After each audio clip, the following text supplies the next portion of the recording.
Okay, so welcome to our weekly webinar. It's great to have you with us again. It's great to see you. And of myself, it's Tammy as always, and my co-host is Rose as always as well. So hi, Rose. Hi. Hey. Okay, so this week we're going to be looking at our grammar series. So what we're going to be looking at is what are prepositions and how do we teach them? So the first thing we'll do is look at our agenda for this webinar. So simply put, we're going to look at what prepositions even are, the types of prepositions, there's quite a few of them, the common problems or issues that are experienced when teaching prepositions, some very handy teaching tips. We'd love to hear your ideas and experiences, whether that's actually in the webinar now or through your comments later on YouTube. That would be great. Oh, just click something, sorry. And right at the end, we'll have hands-on activities for teaching prepositions, and then our Q&A. So let's get going. So let's start with a poll. What are prepositions? This may be a word that you've never heard of before. I know it's something when I began as an English teacher, I'd never heard of this word, and I'd worked in schools for a long time, but it just wasn't a word that we use commonly, but it's things that we use all the time. So the poll, if I can hand that over to you, Rose. Sure. So I will launch the poll. And it is just what are prepositions. So our options here are: a preposition is a word that usually tells us where or when something is in relation to something else.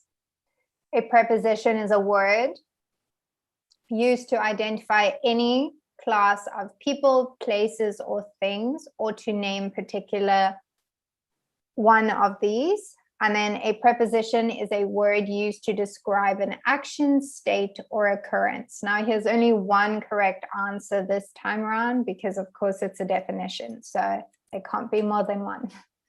So let's see whether you're taking part in that now or whether it's something you're thinking about as you're watching this later. Have a think which one it could be. Okay, so let's have a look. What are prepositions? To find the answer, we'll go to the next slide. So what are prepositions? If you chose this, then you are correct. So prepositions are words that are used before a noun, before a pronoun, or before a noun phrase, and they're used to show all of these different things: direction, time, place, location, spatial relationships, or to introduce an object. So there are quite a lot of them. Yeah. So now we're going to go ahead and look at why are prepositions important in a sentence. And they are very important. They add a lot of value to a sentence, and they help us to just gain a better understanding of what is being said in that sentence. Okay. So firstly, they are important because they act as vital markers to the structure of a sentence. So they mark special relationships between persons, objects, and locations. So they kind of tell us where or how something happened, where something is situated. It links the noun, just giving us a better understanding of what is being said in that sentence. Am I right in thinking they're often used to add a bit of extra information as well? Yeah, they can be, definitely. Yeah. So there are 8 types of prepositions, and we're going to go through each type just briefly, giving you an overview of what each type is and what their role is in a sentence. So before we go through the 8 types, can you name any of the 8 types of prepositions? Maybe you've heard of 1 or 2. I know before I looked into prepositions and started teaching prepositions, I had no idea there were 8 of them. I had no clue.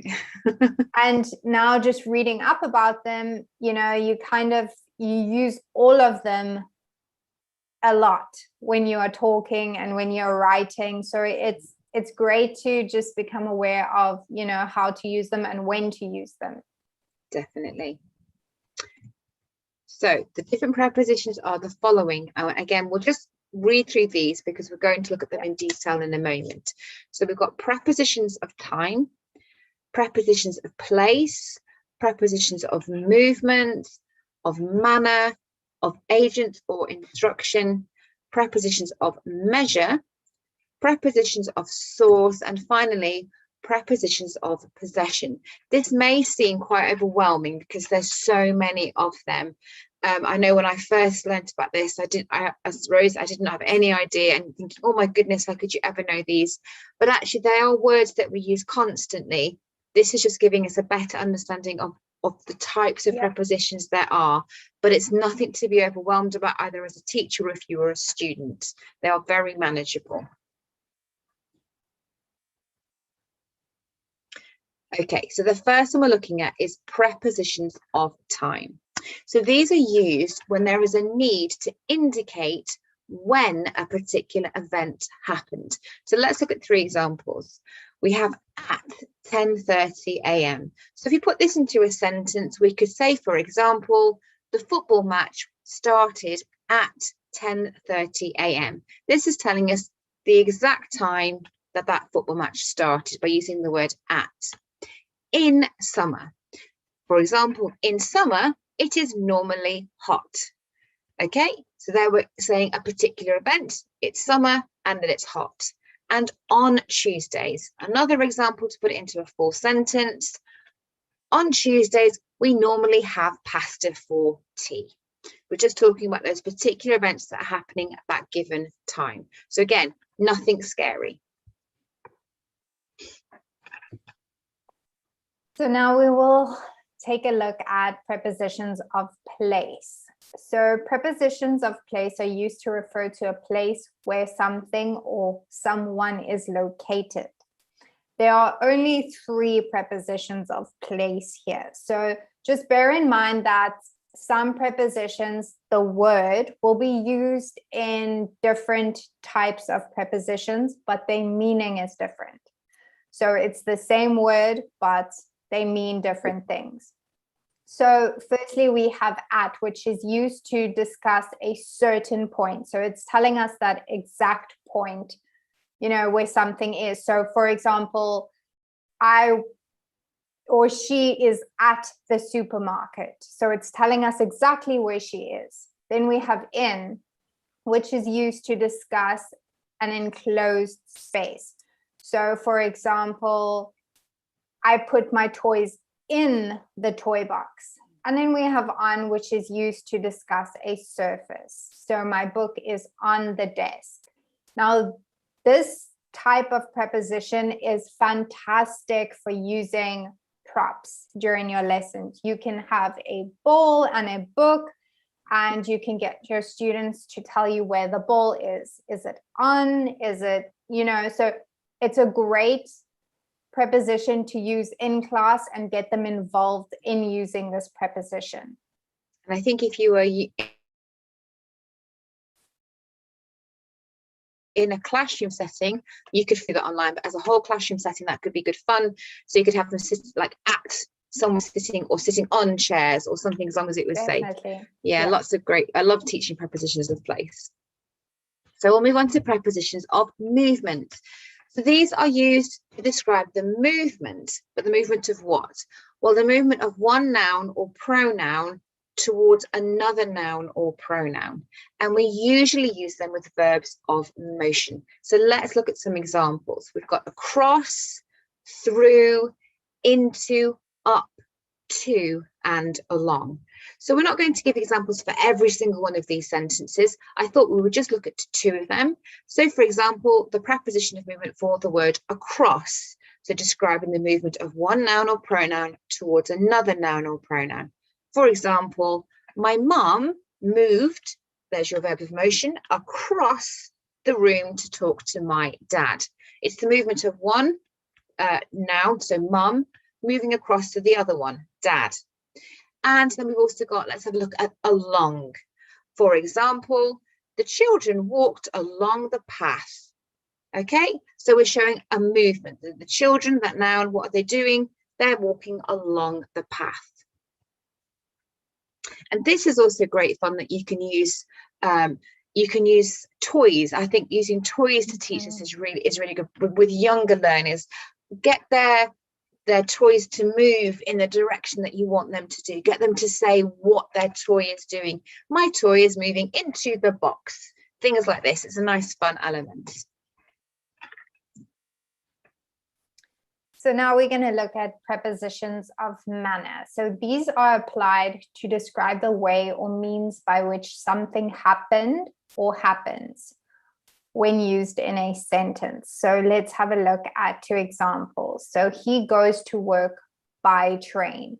So this preposition is helping to convey how he went to work. So he goes by train.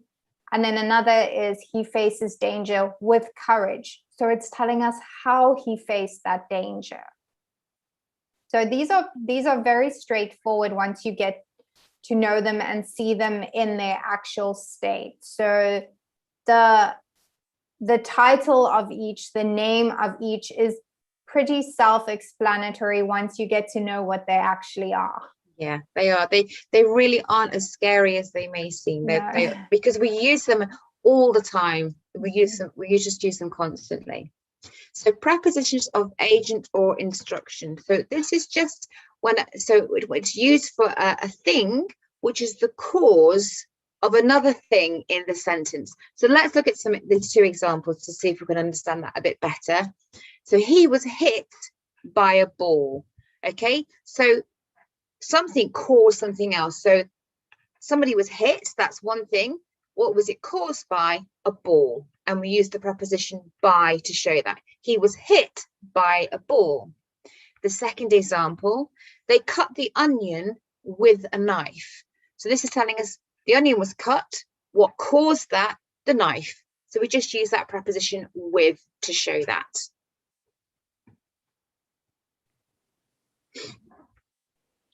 So next we'll be taking a look at prepositions of measure. So these prepositions are applied to connect the quantity of a noun with the noun itself when used in a sentence. So for example, I bought a pound of cheese today. So pound being the quantity of the noun and cheese being the noun. So it just connects those and just gives us an overall understanding of what is being said. And another example is this shop sells cloth by the meter. Cloth being the noun, meter being the quantity of the noun.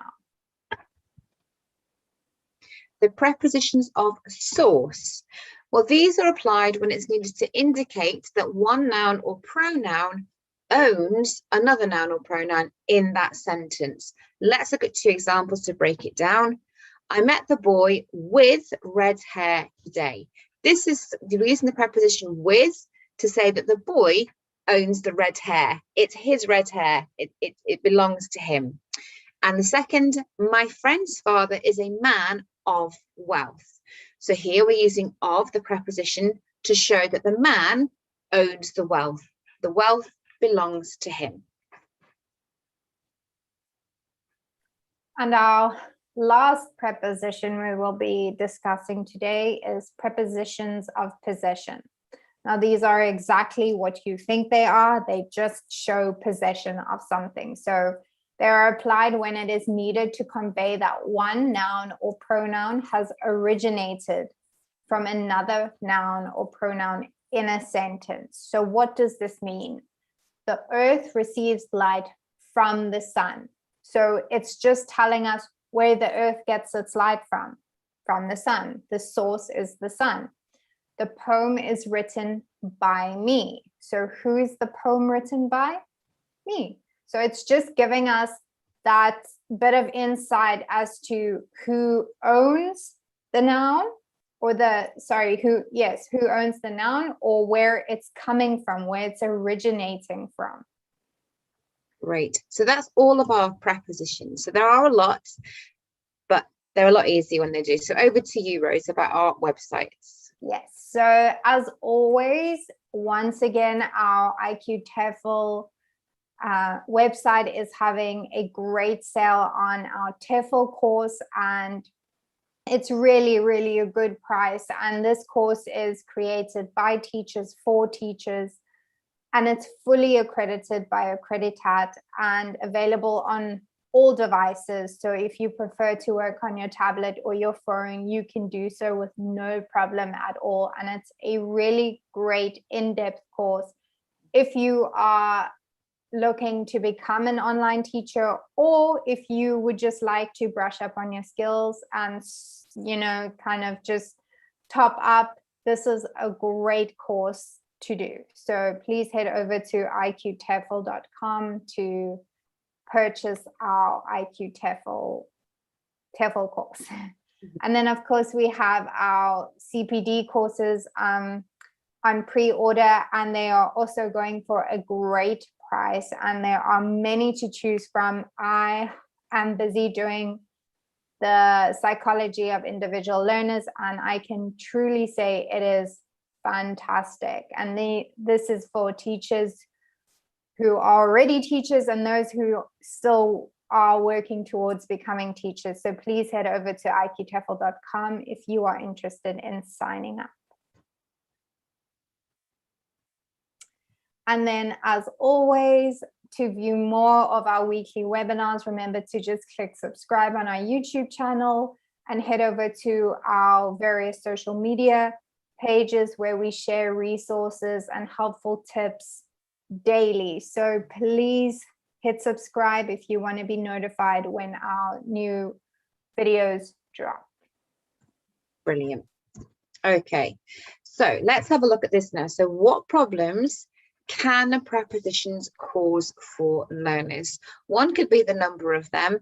Okay, there are a lot for them to learn, but there are other issues as well.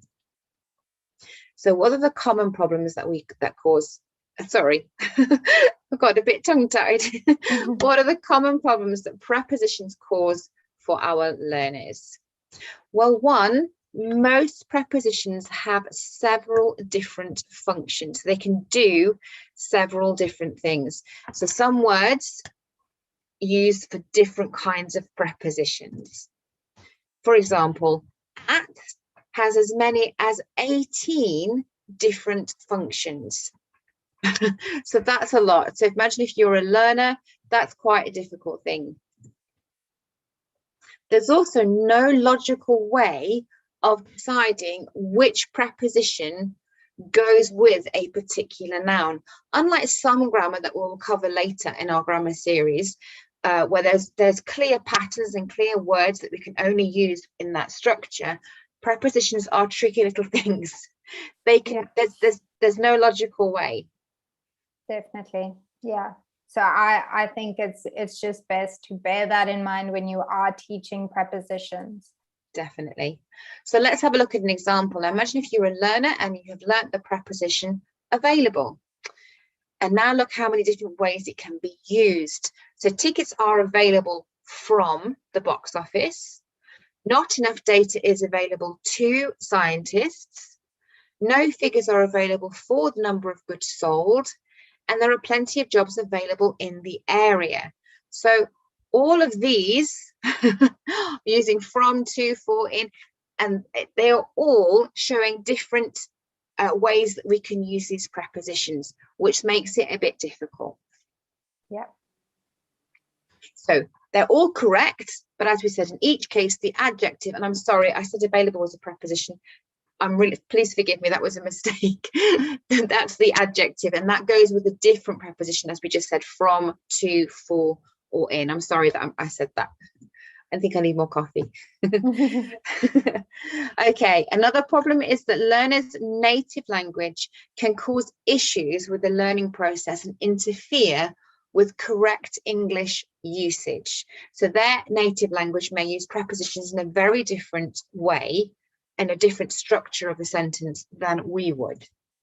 For example, some expressions in English, don't use a preposition, but the same expression in another language does, and then the other way around as well, vice versa. So we need to be aware of that as much as possible. So now we're going to have a look at some teaching tips and how you could go about teaching prepositions during your lessons. So firstly, we're going to be looking at using simple illustrations and props. Now, this is a great way to go about teaching prepositions because it's visual for our learners. And I think the moment we make something visual, there's already that sense of understanding and kind of grasping the whole concept. So let's have a look at what we mean by using props and illustrations. So it helps students to understand prepositions of place and movement with simple illustrations or props. For example, I like to use something like a ball, you know, or I have some, oh, you can't see, some preposition cards with, oh, there you go, with just a little picture, you know, showing the actual preposition. So something like a cat, you know, just a simple basic illustration of vocabulary they are already familiar with, like cat and table. So the cat is under the table, or something like the dolphin is jumping through the hoop.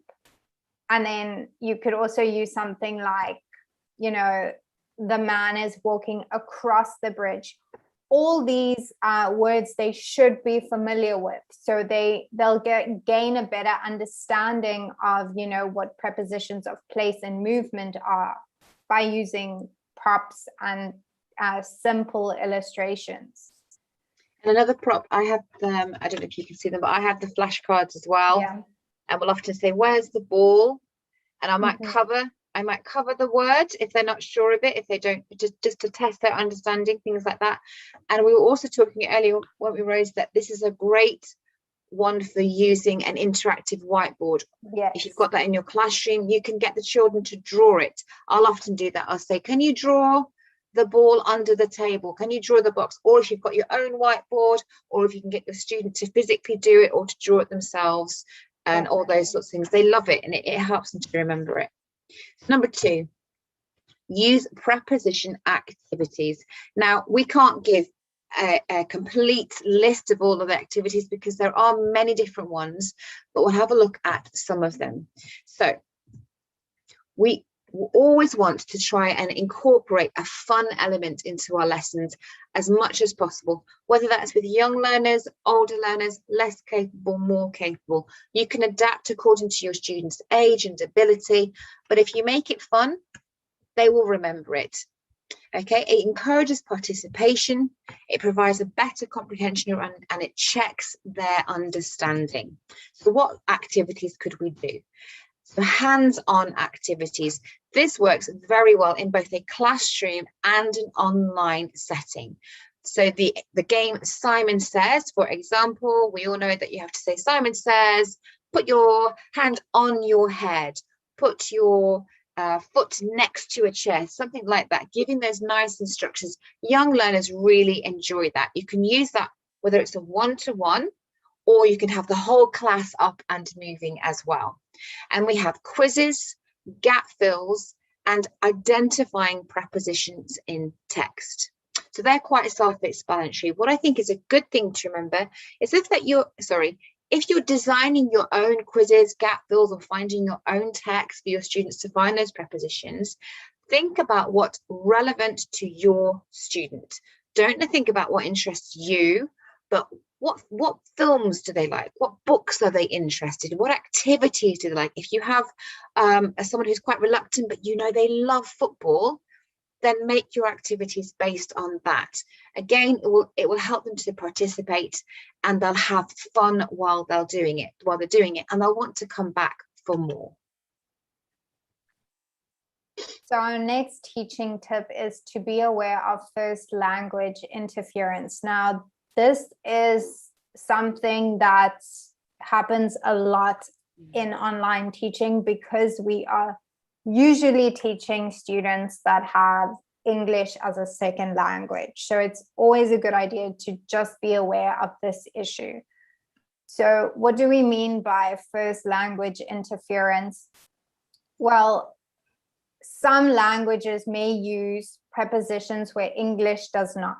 So depending on the student's first language, you may hear something like, will you marry with me, instead of will you marry me? And he entered to the room instead of he entered the room. And lastly, they discussed about the problem instead of they discussed the problem. Now, this is something that happens often, and we just need to be aware of why this is happening so that we can, just better explain it and kind of adapt our teaching to help our students understand that in English, we might not use prepositions in every single sentence we make. And if you know your student well, it's something you can prepare for when you're preparing your lesson. And you're thinking of those sentences they've got to form. Maybe think you cannot possibly think of everything they will say, but you can have an idea. Will they struggle with this? What might they say with this? How am I going to overcome that so that isn't a challenge for them?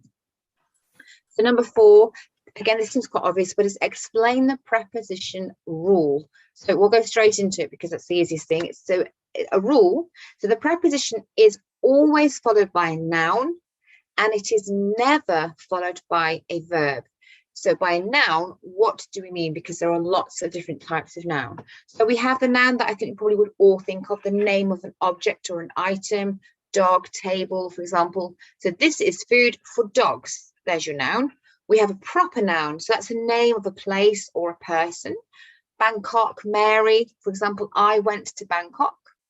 Pronouns, you, him, us. So she spoke to him. A noun group, so when there's a collection of nouns together, my first job. I was poor before my first job. And a gerund, a swimming. So she is passionate about swimming. So we need to be able to teach our students the different types of nouns and the fact that a preposition is always followed by a noun, always, and it's never followed by a verb. And a good way to do that is sometimes to show them one that's followed by a verb, one that's followed by a noun, and see if they can work out which is the right way to use those prepositions. And our last teaching tip for today is to give contextual examples. So this is especially important when you are teaching a student who has a second language English, because you are trying to get them to understand how to use a preposition correctly in a sentence. And the only way you're going to achieve this is by giving them the full sentence instead of just maybe the phrase. So when giving examples, try to show prepositions in context by writing the full sentence. This will just help them understand, how it is used. So for example, the ball is on the table instead of saying on the table. So it kind of gives them that context of where the ball is. If you're not including the noun in the sentence, it makes it a little bit tricky to understand how to use prepositions. Yeah, that's why with our flashcards, Rose, that you and I both use, you always want to elicit a full sentence. So rather than saying what's the preposition behind, it's where's the ball, and then it puts it in context, isn't it? Definitely. Okay. So our question today is, and we'd love to hear your answers, so please comment them in the comment section. We do read them, and we honestly love reading them and, seeing all the ideas being shared. So which activities, techniques do you like to use when teaching prepositions? So if you do have experience teaching prepositions, please, please, please share your ideas and your activities and techniques which you think works really well in kind of getting your students to understand how to use prepositions. So let's have a look at some useful activities for teaching prepositions. As we've gone through, we have mentioned a few, so let's have a look at some more. So gap fill. This is something that you will see regularly in our grammar series webinars, because this is an incredibly effective way to teach grammar. So you read a sentence and there's a word missing, so your preposition will be missing. You could also do it when they're a bit more capable of the noun being missing and seeing if they've learned that it needs to come before a noun, not a verb. So you read the sentence and you choose the suitable preposition. For students who are very new to it, you can have a bank of words, just a few, so it's not overwhelming, that they can choose from.